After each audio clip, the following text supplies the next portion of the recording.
Welcome to Rooted with Rachel. My name is Rachel Boucher, and this is where you'll find fresh joy for your journey.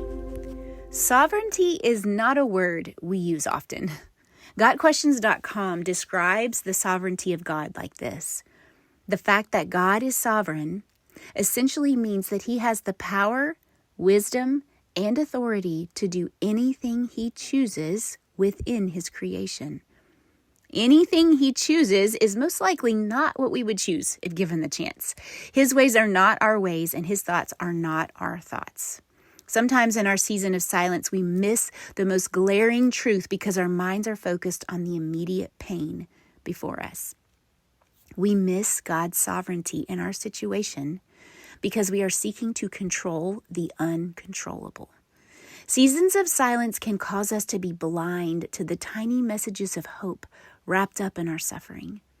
Today's passage contains a glimpse of God's sovereignty in 3 insignificant words that we can miss if we don't pay attention. Luke 2:1-7 says, "In those days, a decree went out from Caesar Augustus that all the world should be registered. This was the first registration when Quirinius was governor of Syria. And all went to be registered, each to his own town. And Joseph also went up from Galilee, from the town of Nazareth, to Judea, to the city of David, which is called Bethlehem, because he was of the house and lineage of David, to be registered with Mary, his betrothed, who was with child. And while they were there, the time had come for her to give birth. And she gave birth to her firstborn son, and wrapped him in swaddling cloths, and laid him in a manger, because there was no place for them in the inn." Do you see the 3 most insignificant words in this passage that are really significant? It's the first 3 words, "in those days." These 3 words speak of God's sovereignty over time and history. They speak of his promise kept. They speak of his perfect timing. You see, it just so happened that God had chosen as part of his miraculous plan to fulfill the prophecy in Micah 5 in this way. Micah 5:2 says, "But you, O Bethlehem, Ephrathah, who are too little to be among the clans of Judah, from you shall come forth for me one who is to be ruler in Israel, whose coming forth is from of old, from ancient days."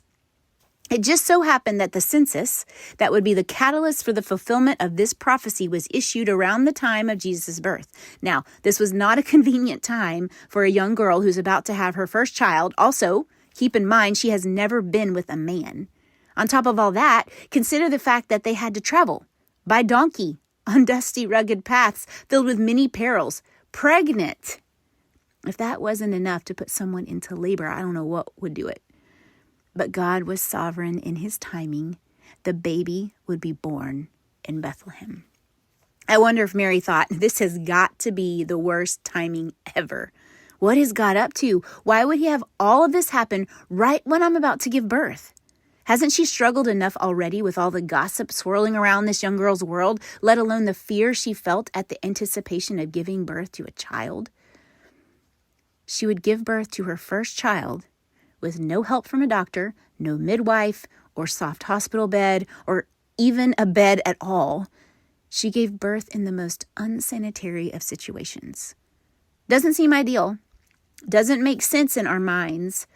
But our seasons of waiting and silence are never ideal, are they? God's timing is never on our timetable. He is always on time. He is sovereign in all of our difficult journeys through suffering. It would be tempting to just not make the journey, to determine because it is too difficult, it must not be God's plan for us to step into that hard path laid out before us. But the problem is, God's plan was sovereignly going to happen through that journey. He had to get them to Bethlehem somehow.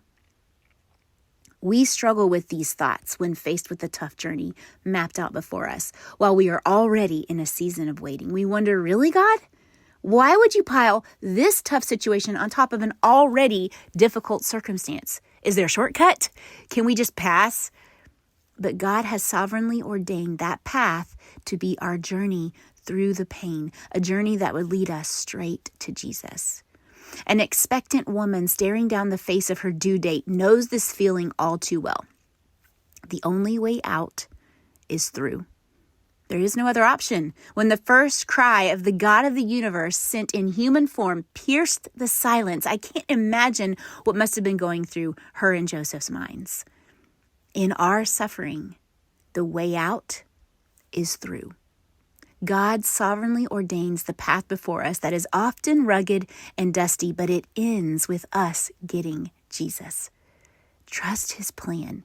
Pay attention to the little glimpses along the journey. Notice his sovereignty in all things and see his care along your painful path. Everything happens for a reason. We just need to trust the one who paves the path. Carry this breath prayer in your heart today. Breathe in, God, you pave the path before me. And then breathe out, help me trust your sovereignty.